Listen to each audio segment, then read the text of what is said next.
E aí, meu povo, sejam muito bem-vindos a mais um episódio do nosso podcast Conhecendo Minha Residência. E hoje nós estamos em clima de Unifesp, né? Está vindo aí esse processo seletivo e vamos falar sobre uma de suas ênfases. A ênfase vai ser a de distúrbios respiratórios clínicos e cirúrgicos, que tem esse nomezinho mais difícil, né? Mas que a maioria das pessoas conhece por pneumologia. E aí, para conversar comigo sobre essa ênfase, eu convidei a Priscila, que é residente e está no seu segundo ano de residência. Vou colocar ela aqui na tela. Priscila, seja muito bem-vinda. Oi, obrigada pelo convite. É um prazer estar aqui com vocês hoje para poder falar um pouquinho da minha experiência. Pronto, perfeito. Gente, eu vou apresentar rapidinho aqui a Priscila, tá? A Priscila é de São Paulo, ela se formou no ano de 2020, né, ano da pandemia, e aí nesse mesmo ano ela se preparou e no finalzinho ela fez os processos seletivos, né? Fez 3 processos seletivos diferentes, tanto VUNESP quanto Unifesp e FUVEST, e aí ela foi aprovada na Unifesp, né, na residência de pneumologia, e vai contar para a gente aqui em detalhes como é que funciona a rotina dela, como é que funciona a atuação do Nutri nessa área, né, que muita gente tem curiosidade, então ela vai contar para a gente todos os detalhes. Priscila, eu queria que tu começasse falando um pouquinho da tua história nessa ênfase, né? Assim, um pouquinho da tua história na residência, como é que foi para fazer a residência, né? Para escolher fazer isso, se preparar para os processos seletivos. Conta um pouquinho assim da tua história nesse início. Bom, então desde o comecinho, né? Então, durante a faculdade eu fiz estágio no hospital, né? O estágio de clínica. E aí eu já tinha essa ideia de fazer residência porque eu achava que era uma boa ideia pós-formado você ter uma especialização junto com o trabalho junto, né? Então seria uma forma de você ter experiência que o mercado sempre pede e você ainda conseguir um título ali de especialização. E aí eu já estava com essa ideia e quando eu fiz o estágio de clínica hospitalar, eu gostei bastante da minha experiência. Era num hospital particular, muito diferente do hospital que eu faço residência atualmente, que é um hospital público, né? Então tem as suas diferenças entre os dois. Mas quando eu fiz esse estágio, eu pensei que eu gostaria de seguir por essa área hospitalar, então decidi fazer residência. E aí acabou que foi bem no ano da pandemia, então o meu estágio foi interrompido enquanto eu estava pensando em me preparar. E aí eu fiquei 4 meses, se eu não me engano, em casa sem fazer nada, porque era o meu último ano de todos os estágios, então a gente não poderia ir para a prática para nenhum dos campos, né? E nisso eu falei, já que eu tô em casa, então não tô tendo aula, não tô tendo estágio, não tô tendo nada, vou começar a estudar, vou começar a procurar quais residências que tem para prestar, né? E quais são como são os processos seletivos, enfim. Porque eu só sabia que eu queria fazer a residência, mas não tinha pesquisado até meu último ano de faculdade. E aí eu comecei a pesquisar, vi quais opções tinham disponíveis, e aí eu fiz uma lista, eu lembro que ficou enorme, assim, que eu entrei no site lá e procurei tudo. E aí eu vi que tinham muitas opções. E aí eu falei, meu Deus, será que eu vou prestar tudo isso? Porque eu quero tentar entrar em alguma. Então, acho que eu vou prestar todas e vou arriscar mesmo. Só que eu vi que os processos seletivos entre elas eram muito diferentes. Então, se eu quisesse prestar todas, nossa, seria muito difícil, porque eu teria que me preparar muito para cada uma delas que tem suas especificidades, né?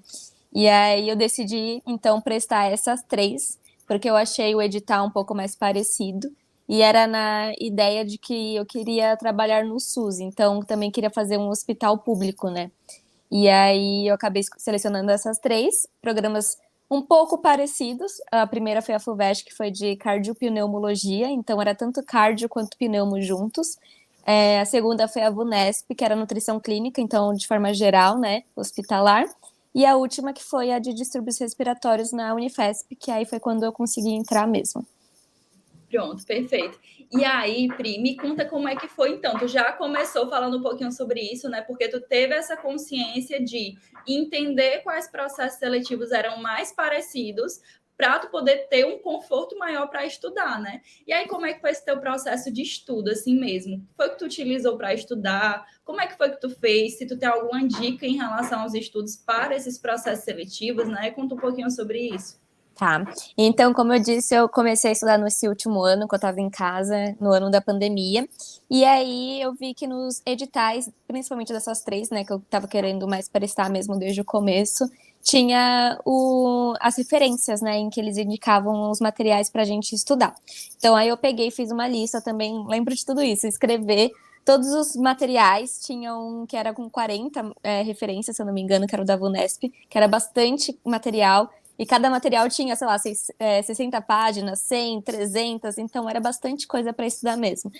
E aí eu fiz um cronograma do meu ano. Então eu peguei, separei os meses, né? E coloquei assim: esse mês eu quero estudar todas essas referências em relação ao SUS, por exemplo. No mês seguinte eu queria estudar todos em relação à nutrição clínica. Então eu fui dividindo meus estudos, fiz um cronograma anual. E aí eu fiz cursinho também, preparatório. Porém, eu não acho que foi um cursinho que me ajudou. Eu acho que foi essa minha dedicação minha mesmo de pegar e dedicar esse tempo e de fazer toda essa organização da rotina, que eu acho que fez o diferencial. Pronto, entendi. Tu usou assim alguma estratégia específica, né? Porque a gente sabe que tem muito essa questão de, eu vou estudar por resumos, vou estudar por mapas mentais, vou estudar por questões. Tu fazia algo assim do tipo específico que te ajudava além do curso, né? Que você falou do curso. Sim, eu acho que eu sempre fui uma pessoa muito auditiva. Então, eu lembro na escola, no ensino fundamental, eu ouvia o professor explicar e aquilo fixava muito na minha cabeça. Então, às vezes, só de ler, eu não conseguia memorizar tão bem quanto ouvir alguém me explicando. Então, o que eu fiz, principalmente, que eu acho que foi o ponto básico, além de ler todos os materiais, eu resumia eles, né? Pegava os pontos que eu achava mais importante e eu gostava de eu ler em voz alta e tentar me explicar aquilo que eu estava estudando.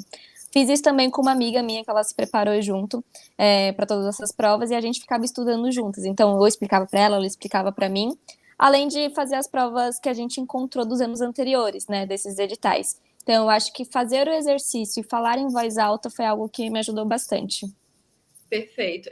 Isso se chama estudo ativo. Eu costumo falar muito, porque quando você só lê, às vezes você pensa que está aprendendo, só que a informação está só passando ali, né? E quando você começa a Isso. explicar para si mesma, você consegue absorver muito mais, né? Achei perfeito, ótima dica. Uhum. Sheila, além de essa preparação, né, para o processo seletivo, passando um pouquinho mais adiante, como é que foi passar por esses processos seletivos, assim? Porque é trabalhoso, né? Você fazer 3 provas diferentes, passar por todas as etapas, né, de cada um desses processos.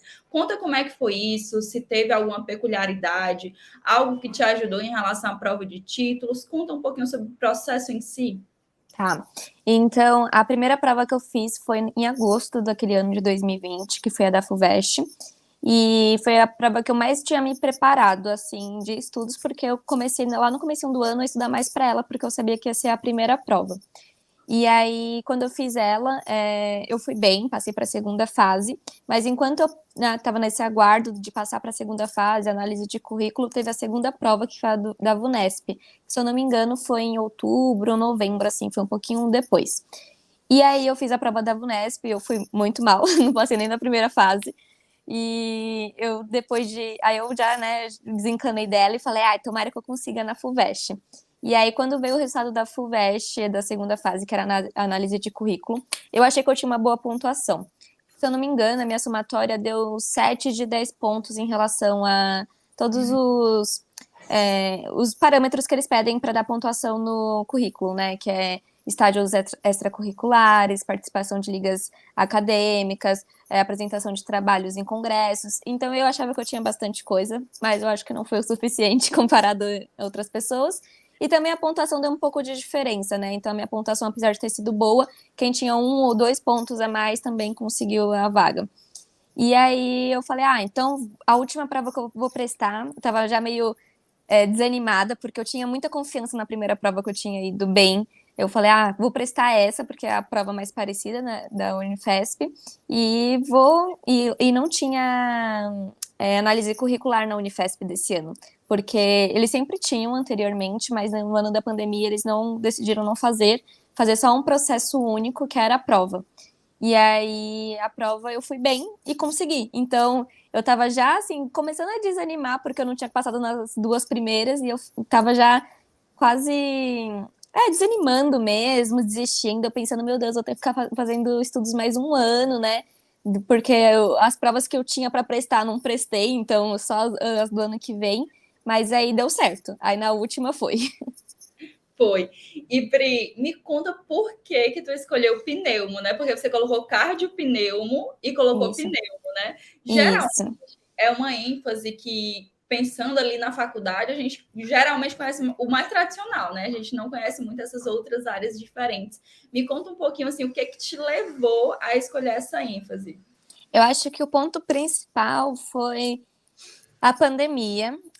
Então, durante esse último ano que eu estava estudando, minha avó pegou Covid e ela ficou internada. Ela foi entubada, foi uma paciente bem grave em relação ao Covid mesmo. E aí ela ficou no hospital 26 dias. E durante esses 26 dias, eu fiquei sempre tentando procurar alguma coisa em relação ao Covid, né? Que ninguém sabia direito, mas eu sempre estava tentando estudar para entender o que estava acontecendo com ela. E aí, quando o médico passava o boletim também pelo telefone, né? Porque a gente não podia visitar. Então, eu sempre estava pesquisando o que o médico falava e eu estava acabando estudando tudo isso. E aí, depois ela veio para se recuperar após alta em casa. E aí, ela veio com um pouco de disfagia. Ela tinha vindo até com sonda, na verdade, mas aí a fono já veio avaliar ela aqui na primeira semana e falou que não precisava mais da sonda, poderia ser uma alimentação via oral. E aí, nisso, ela estava com um pouco de disfagia, então ela ficou recebendo aquela dieta um pouco mais consistência pastosa no começo, a gente tentando pensar em uma forma de nutrir ela adequadamente, até porque ela saiu do hospital com desnutrição mesmo. Ela tinha perdido mais de 10 quilos, estava bem emagrecida, perdido toda a força muscular, ela não tinha essa. é, Ela não estava mais tão independente que nem ela era antes, então ela ficou bem dependente, na verdade. E aí, nisso, eu fui pesquisando, fui estudando, fui falando com a nutricionista que eu conhecia, e nisso eu fui me interessando por toda essa parte, além de hospitalar, também envolvendo, né, a pneumologia, que era o Covid ali, o pós-Covid. E aí, quando eu vi que tinham esses programas, né, foi bem na hora, assim, da inscrição que eu decidi. Eu dei uma olhada, assim, em tudo que tinha lá, e eu falei, acho que a primeira prova de cardiopneumologia, eu acho que essa área deve ser legal. E aí, nisso, eu fiquei com tanto isso na cabeça, tanto que eu tinha achado que eu tinha ido bem na prova, que eu ia fazer aquela residência, que eu fiquei com cardiopneumo, né, assim. E aí, quando eu fui prestar da Unifesp, que eu já sabia que não tinha passado na da FUVEST, e os programas são separados na Unifesp, é cardiologia ou distúrbios respiratórios. Aí eu falei, putz, e agora? Qual que eu escolho? Porque eu tava com tanto isso na minha cabeça que eu ia fazer os dois juntos, né? Mas aí o meu ponto final de decisão foi concorrência. Eu escolhi o que menos tinha concorrência. E aí foi, na época era pneumo, esse ano já mudou bastante, então o pneumo acabou aumentando a concorrência, nota de corte, mas foi o ponto decisivo, foi isso. Pronto, perfeito. Isso vai mudando muito a cada ano, né? Porque eu acho engraçado, acho Vai. legal comentar, porque é um ponto que é importante a se analisar, né? A galera aí que vai se inscrever e tudo mais, porque em um ano pode ser menos concorrido, e aí você pensa em colocar, mas outras pessoas vão pensar assim também, A né? mesma coisa. Que aquele menos concorrido no ano anterior se torna mais concorrido depois. Então, você precisa pensar assim, em diferentes pontos, né? Você pensou em diferentes pontos, né? Não foi só a concorrência, mas Sim. só para falar isso para a galera, porque às vezes a pessoa não pensa, né, nesse lado. Então, analisar Sim. diferentes pontos, pensar também na ênfase que você se identifica, assim como a Pri fez, para colocar uma ênfase ali que você vai se sentir bem durante os 2 anos, né? Sim. E Pri, me conta agora, já passando aí para a residência, né? Vamos falar sobre a residência em si. Me conta como é que foi o teu início, né? Porque tem sempre essa questão, tem sempre essa dúvida da galera em relação à adaptação, em relação a conhecer a tua área, né? Como é que foi conhecendo o hospital, conhecendo a tua atuação mesmo, o atendimento com os pacientes? Como é que foi essa experiência? Bom, então no comecinho, assim, acho que no primeiro dia em que a gente foi apresentado ao hospital, né?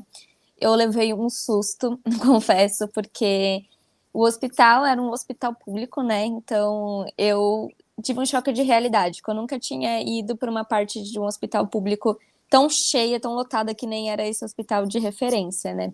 E aí eu entrei lá e eu falei, meu Deus do céu, quantas pessoas, quantos pacientes aqui, será que a gente vai dar conta, né? Casos diferentes, será que eu vou conseguir lidar com tudo isso? E aí bateu aquele medo inicial, acho que eu fiquei sentindo um medo, assim, no primeiro mês. Quando começou as visitas, né, também multidisciplinares, com a equipe toda, então com o médico, com o enfermeiro, e aí eles iam passando os casos dos pacientes, e eu era a nutricionista responsável para falar da minha parte ali, na visita, e eu ficava, meu Deus, eu não vou saber, não tô entendendo nada que eles estão falando, não vai dar certo isso. Aos poucos eu fui percebendo que não era esse monstro de sete cabeças que eu tava pensando. Então, todo mundo ali no meu hospital, pelo menos, era um hospital escola, então tá todo mundo ali para aprender. Então, ninguém sabe tudo. Claro que tem os chefes, né, dos setores, mas mesmo assim eles estão ali para ensinar, eles são professores, são docentes. Então, eu não precisava ter todo esse medo, além de todo o apoio que eu tive. No comecinho, eu fiquei muito acompanhando os meus R2, né? Quando eu entrei era R1, aí tinha os R2 do programa, que foram me explicando tudo sobre a rotina, sobre os casos dos pacientes, sobre os tipos de dieta que a gente poderia dar no hospital. Então, eles foram me acostumando, assim, com o ambiente. Além disso, a gente também tem os preceptores, né? Então, eu tinha minha preceptora da nutrição, em que ela gostava de discutir os casos com a gente semanalmente. Então, a gente pegava e passava para ela todos os casos que a gente estava atendendo, e ela falava, por que você está fazendo isso e não isso? Mas não de forma julgando, né? Na verdade, aconselhando mesmo. E com o tempo, assim, acho que dentro dos 3 primeiros meses eu já estava me sentindo muito mais confortável e muito mais confiante da minha conduta profissional mesmo. E o que eu achei muito legal da residência, que eu achava que sempre a gente seria... não de forma supervisionada, mas, sei lá, monitorado por algum profissional. Mas aí lá eu percebi que a gente é o profissional, a gente tem o nosso CRN ali. Então a gente vai ter nossa conduta, a gente não vai precisar que ninguém aceite o que a gente está fazendo. A gente vai poder fazer e a gente vai ter que só saber por que a gente está fazendo, porque caso alguém pergunte, a gente tem que se justificar. Mas fora isso, eu achei muito mais tranquilo depois com o passar do tempo. Perfeito, tu falou assim 2 pontos muito importantes, né? Que é tanto essa questão de entender que a insegurança vai existir, né? Você vai chegar, porque é um mundo novo, querendo ou não, mas que com o Isso. tempo você vai se adaptando, e também essa questão da autonomia, né? Que é muito presente na residência, né? Porque você, como você falou, você é profissional, a gente está saindo ali da faculdade muitas vezes, né? A gente acaba de sair da faculdade, entra na residência, mas a gente está ali como profissional, então isso foi muito legal de se falar, né? A galera já ir entendendo isso é importante. E Priscila, Sim. agora fala um pouquinho da residência em si. Uma coisa que tenho certeza que a galera, né, tem muita curiosidade é saber de fato o que é que o nutricionista, né, que trabalha com pneumo faz. Então, tu vai contando um pouquinho da tua rotina, vai contando sobre as áreas que tu passa em relação aos setores do hospital, e aí já vai contando como é que você atua, né? O que você faz. Tá bom. Então, começando pela divisão do R1 e R2, que no meu programa acaba sendo bem dividido assim. Então, no R1 eu fiquei muito no hospital, tanto em UTIs quanto em enfermarias. E no R2 eu já fui mais para ambulatórios.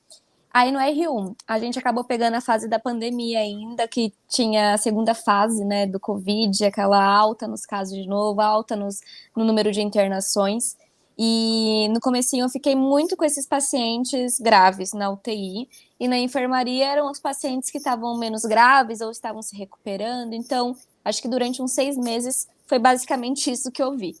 Aí, tanto que depois na residência a gente falava, é uma pena que se for, tipo, esses 2 anos de residência, assim, da gente não ver outras coisas, né, de doenças pulmonares, ver só Covid.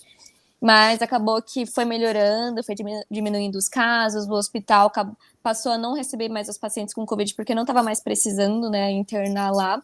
E a gente voltou ao que era antes, que eu não conhecia, né, os meus R2 tinham conhecido, os R+, que tinham saído também, mas eram doenças basicamente as que mais internam no hospital, né, de pulmão, que é a DPOC, que é a doença pulmonar obstrutiva crônica, que a gente tem período de exacerbação ali da doença, em que ele acaba indo para o hospital, ficando internado. A maioria das vezes uma enfermaria resolve, mas de vez em quando precisa de uma UTI também. Outros casos muito comuns ali eram pacientes com hipertensão pulmonar. Não sei se todo mundo sabe, mas eu só descobri isso na residência. Eu achava que só tinha hipertensão arterial sistêmica, né? Mas a gente tem uma hipertensão pulmonar também, que é específica da artéria pulmonar, e aí isso pode sobrecarregar o coração também. Então, é uma doença que envolve tanto cardio quanto pneumo, e a gente, nutricionista, tem uma grande atuação nessa doença, porque a gente faz um controle de sódio e de líquidos para esse paciente, assim como a hipertensão arterial sistêmica, né? Então a gente precisa controlar esses dois fatores. Aí acho que a terceira doença mais comum que a gente encontra no hospital de pulmão é o TEP, que é o tromboembolismo pulmonar ou embolia pulmonar, como a maioria das pessoas conhecem. Então, quem tem um TEP, né, uma embolia ali que vai para o pulmão, aí também precisa de cuidados mais específicos, anticoagulação e tudo mais.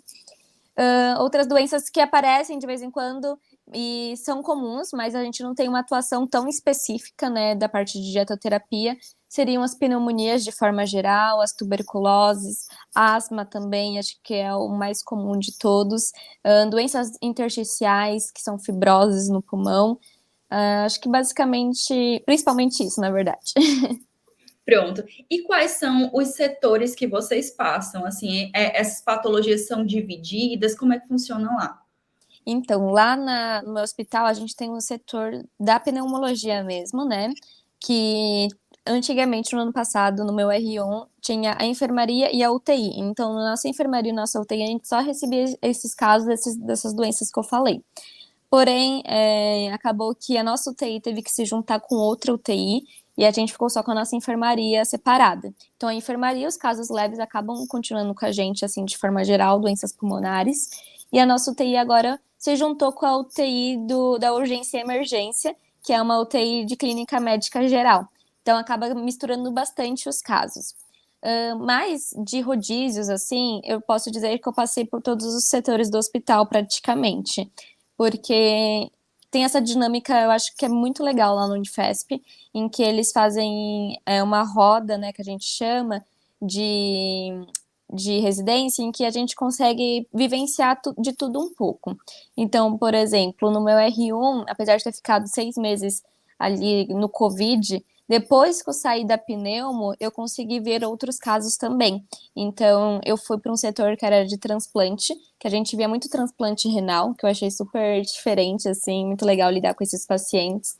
Depois a gente também foi para UTI geral, que é o programa de paciente crítico. Então, ali a gente tinha 4 UTIs enormes para vivenciar, cuidar dos casos super diferentes. Tinha casos de gastro, de neuro, de cardio, tudo ali na UTI geral, que eu acho que fez isso a gente ter bastante contato com o paciente crítico, né, e terapia intensiva de forma geral. Depois a gente também foi para um setor da urgência e emergência, que é o PS, né, o pronto-socorro. Então, eu tive a experiência tanto no pronto-socorro, quanto nas UTIs do pronto-socorro também, que eram separadas lá na Unifesp, e agora acabaram se juntando, como eu disse. E também tinha a reta crônica, que a gente chama, que é o cuidados paliativos. Então, tinha um setor só para pacientes em cuidados paliativos. E isso também eu achei muito diferente, porque eu achei só quem prestasse o programa de envelhecimento lá no Unifesp teria esse contato, mas a gente teve também. Então, durante um mês ali, a gente ficou acompanhando esses pacientes. A gente passou por diversos setores. Também teve clínica médica, que são as enfermarias, né, de doenças de forma geral. No meu programa, a gente não passa pelo hemato, mas tem outros programas que passam. Então, tem bastante coisa, tem bastante área para a gente aprender. Que massa! Então, vocês não veem só a área de vocês, né? Achei isso Não. incrível. Apesar de ver, claro, em uma maior proporção, vocês conseguem ter a experiência como um todo. Isso é muito importante, porque depois que você terminar a residência, caso você não permaneça nessa área, você consegue ter essa experiência com outras áreas para poder atuar, né? Achei isso incrível. Isso E mesmo. pronto, e vocês passam mais ou menos um mês em cada área dessas, é isso? Isso. Então, no R1 eu fiquei 6 meses na pneumo, que só foi Covid no começo. E aí, depois, os últimos 6 meses do primeiro ano, eu fiquei rodando em vários setores. Ah, teve um que eu não falei que eu achei super legal também, que era o setor dos queimados, Então, era um setor da dermato, né, que era a especialidade, e cirurgia plástica, na verdade, que cuidava desses pacientes que foram queimados. Então, era um paciente crítico mais diferente, porque você vê a terapia nutricional acaba tendo suas especificidades também ali, e é bem legal. E aí, depois, no R2, que eu voltei a pegar os casos de pneumo mesmo, que foi agora na roda dos ambulatórios, junto com um pouquinho de enfermaria e hospital. Pronto. Então, você agora no R2 não vai só ambulatório, você acaba misturando também o rodízio. Fala um pouquinho sobre isso para eu entender melhor. Isso.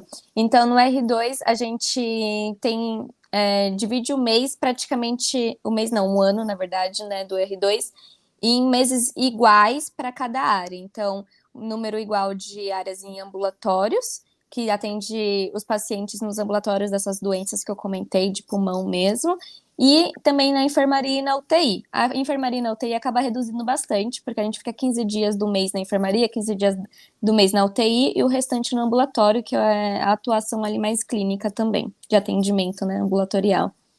Pronto, entendi. Agora, Pri, para ficar assim ainda mais completo, para a gente conseguir entender um pouco a tua vivência, me conta como é a rotina assim de um dia, por exemplo, diferenciando como é a tua rotina na enfermaria, como é a tua rotina na UTI e no ambulatório, que você passa por essas três experiências, né? Isso. Na enfermaria e na UTI acaba sendo bem parecido dentro do hospital, porque são setores que são separados, mas estão ali juntos, praticamente, bem pertinho um do outro. Então, na enfermaria e na UTI, a minha rotina é chegar no setor, verificar a prescrição médica, né? Verificar se tem pacientes novos. Se tiver, eu vou lá, faço a triagem nutricional para ver se o paciente tem risco. Se ele tiver risco, né? Então eu faço toda a avaliação nutricional dele, faço antropometria, vejo como está a alimentação dele, e aí, se for necessário, a gente vê se precisa de uma suplementação, ou se é o caso de entrar com uma dieta interal, ou até mesmo parenteral, se for um paciente mais crítico que está com o trato gastrointestinal não funcionante, ou que não dá para alimentar por essa via. Então, escolhendo, né, qual que vai ser a via de dieta do paciente, fazendo a triagem dele e tudo mais, aí a gente começa um acompanhamento nutricional em que a gente vai evoluindo no sistema que é tudo prontuário eletrônico. Então, a gente registra todos os cálculos nutricionais, então, para o paciente. Então, eu vou definir qual que vai ser a meta calórica e proteica do paciente, eu vou calcular, vou fazer o acompanhamento da tolerância dele. E aí, com base nisso, vai ser uma questão de rotina, né? Eu vou evoluindo a dieta ou a aceitação dele, vou acompanhando durante aquela internação. E aí, dentro disso, a gente tem as discussões que eu comentei antes também, multi. Então, na UTI é um pouco mais presente, na enfermaria nem sempre acontece, mas a gente acaba sempre tendo essa conversa, assim, com todos os profissionais.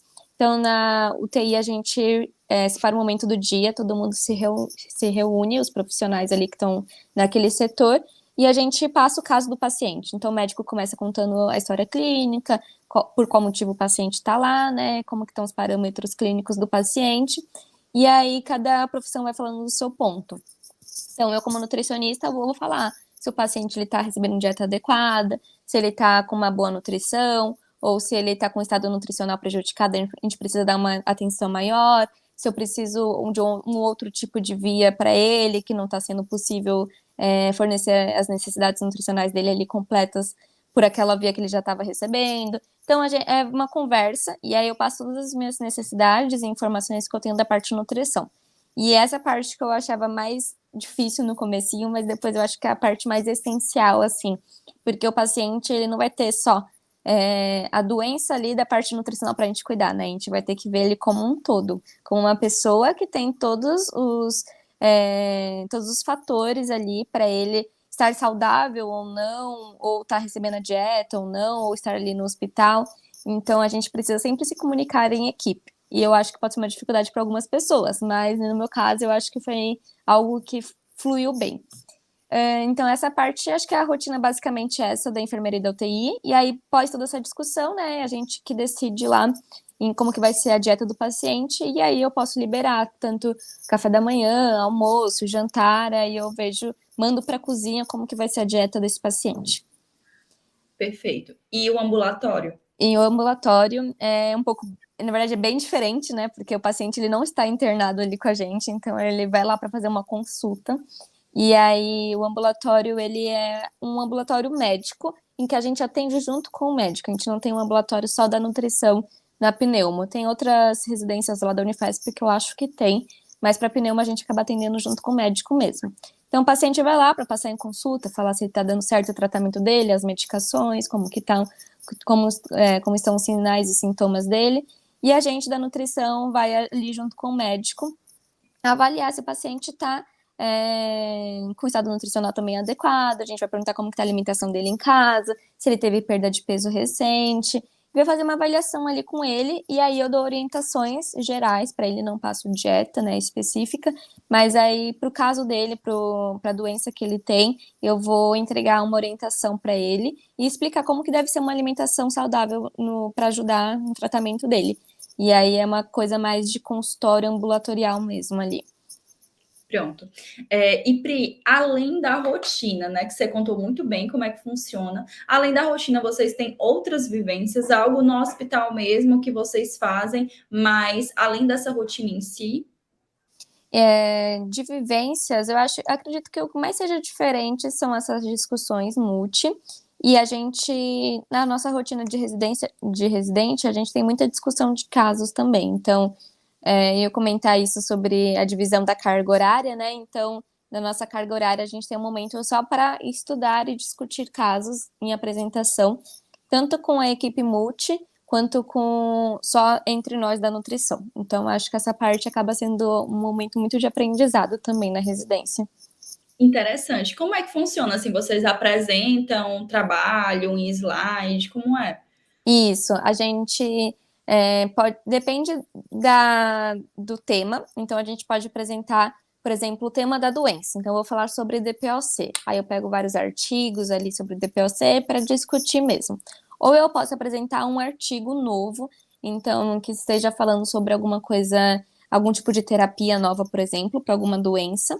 Ou eu posso apresentar um caso clínico também. E aí eu pego um paciente que tem uma certa doença, e aí eu vou contando toda a história dele dentro daquele tratamento e qual foi o tratamento que eu dei para esse paciente de terapia nutricional. Então tem essas 3 formas de apresentações que a gente faz. Aí geralmente a gente faz apresentações presenciais ou online mesmo, né? E a gente com slide ali, conversando e discutindo em equipe. Entendi, perfeito. E Pri, tem alguma vivência fora do hospital? Assim, tem algum momento que vocês passam algum rodízio fora ou fazem alguma coisa fora? Na Unifesp, a gente pode fazer estágio optativo, né, no lugar da nossa escolha. Então, se a gente quiser fazer em algum outro hospital, ou se quiser fazer em algum ambulatório específico, a gente tem que só fazer, né, todos os protocolos lá de documentação, enfim. Mas eu não fiz o meu ainda, que vou fazer neste mês de novembro. Então, eu vou para o Hospital Santa Catarina, para fazer um estágio optativo lá, na área de pneumologia mesmo. Aí vou fazer tanto com a médica pneumologista, quanto a equipe de MTN, que ela é gerenciada pelo Dan Weitzberg, que é o famoso do livro. Então, eu vou ter essa vivência, tanto na nutrição de lá, quanto na pneumologia do hospital também. Que massa! Vocês vão passar, você, né? E quem passa assim pelo rodízio passa quanto tempo? 1 mês. 1 mês, né? Pronto. Isso. Vocês têm alguma experiência com a atenção básica ou não? É mais a atenção hospitalar mesmo? No programa da pneumo, a gente não vê atenção básica, mas o programa de urgência e emergência, se eu não me engano, eles passam em UBS. Então, eles acabam tendo essa opção de estágio fora. A gente não tem, mas se a gente quiser fazer esse estágio optativo em uma UBS, a gente também é permitido. É só entrar em contato e procurar alguma que possa fazer. Pronto, perfeito. E Pri, oi, pode dizer. Um ponto que eu achei importante também, lembrei agora do estágio optativo, que eu falei que é 1 mês, se a gente fizer no nosso país, né, no Brasil. Mas a gente tem a opção também de fazer fora, em algum outro país, por 2 meses. Então, tem residentes lá que já saíram, que estão agora, que foram para Portugal, por exemplo, ou para o Canadá, e eu acho super legal, para quem tem a possibilidade de fazer um estágio fora, assim, acho que é mais um aprendizado diferente, né? Que massa, e é por um tempo bem significativo, né? Então deve estar sendo um aprendizado incrível. Sim, Perfeito. tanto de língua quanto da profissão. Sim, com certeza. E Pri, me conta assim, uma curiosidade em relação a essa vivência que você teve até agora, né? o que é que te chamou mais a atenção dentro da tua área? Se um caso que você viu, uma situação que você viveu, algo que você achou assim único dentro da tua área?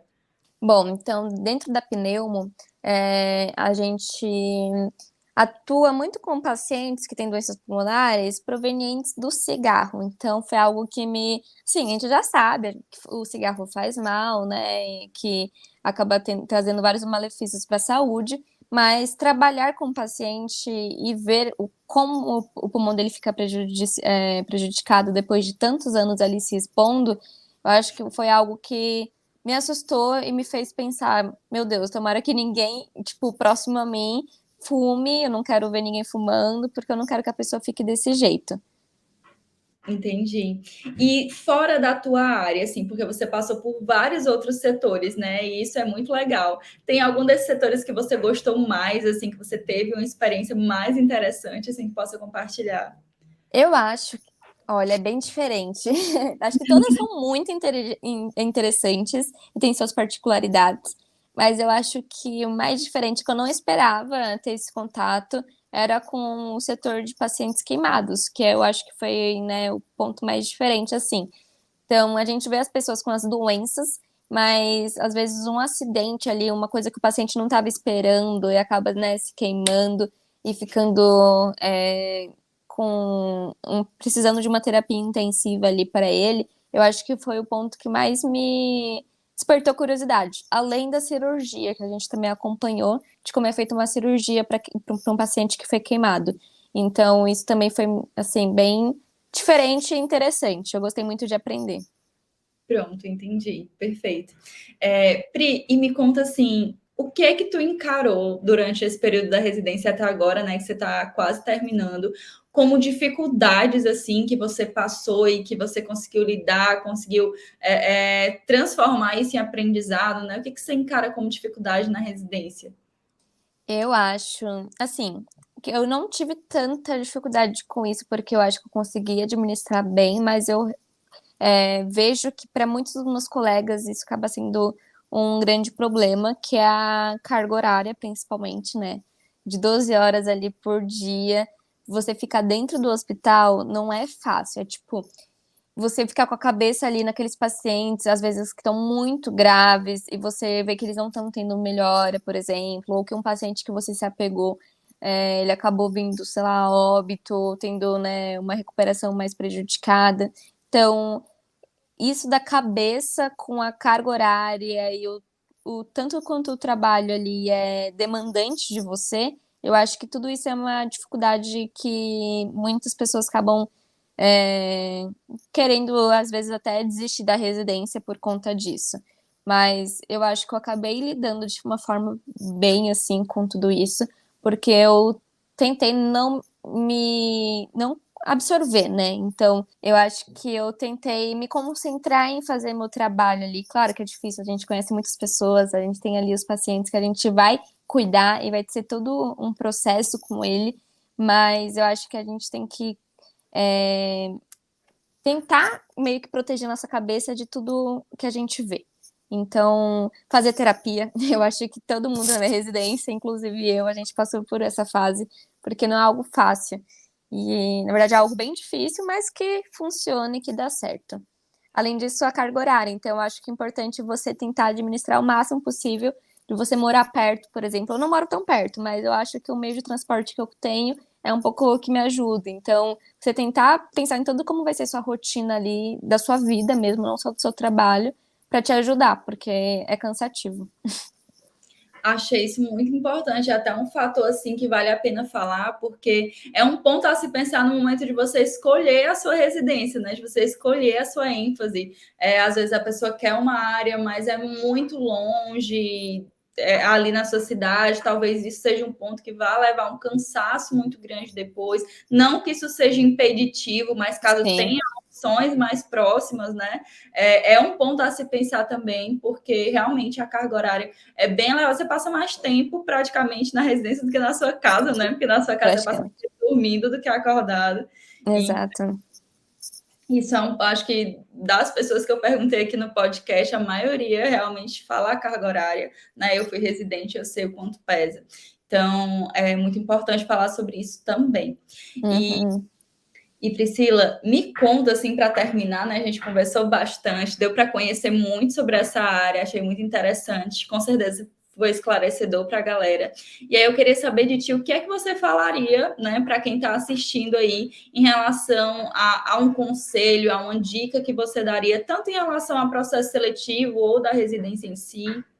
Tá, então, pensando na minha experiência, no comecinho lá eu tinha pensado em testar, fazer todos os processos seletivos, né, que eu encontrei ali de nutrição. Eu acho que o meu começo de estudos, eu tinha pensado em prestar todos os processos seletivos para tentar ter uma chance em todos, mas eu vi que isso não ia dar certo, então tentei focar no que eu queria. Foquei ali que era o hospital público, que eu pudesse ver essa questão da pneumo, né, por conta do que eu tinha passado.